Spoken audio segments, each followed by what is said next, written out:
South Korea is well known for its convenient and well-connected public transportation, but now Seoul is working to go the extra mile by adding the latest digital technologies and mobility gadgets into the mix so that all forms of transportation are linked.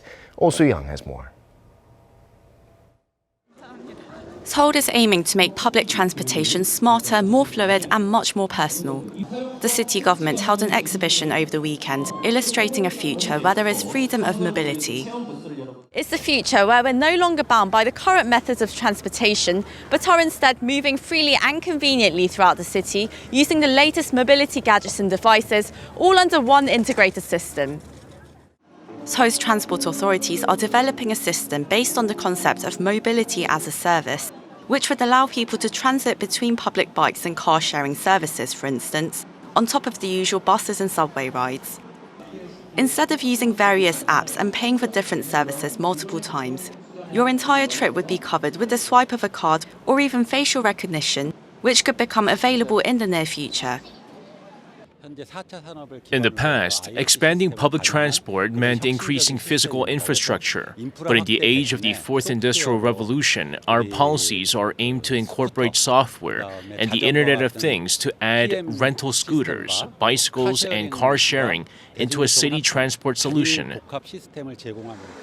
Companies like Uber are looking above ground level. Uber Elevate plans to launch its flying taxi service in 2023 across 3 US cities. So it wouldn't be just a flight from point A to point B, but this would rather be a flight or a transportation journey where you take either a scooter or a bike or a car. You get to that skyport, you take your flight, and then there's that final destination. So we're really looking at this from a holistic point of view. For such revolutionary mobility services to also take off in Korea, Seoul City is working with IT firms and researchers to test new mobility devices such as driverless buses. For true freedom of mobility, we need to have a diverse range of platforms that offer all sorts of software and services developed by private firms, not just as a part of public transportation. With so many changes taking place globally in the mobility sector, we hope to share these trends with our citizens and pursue policies to help them enjoy these developments. Mayor Park Won-soon on Friday said Seoul will aim to build a mobility ecosystem to connect taxis, bikes and car sharing and even aerial services through the latest digital technologies and big data. Oh Soo-young, Arirang News.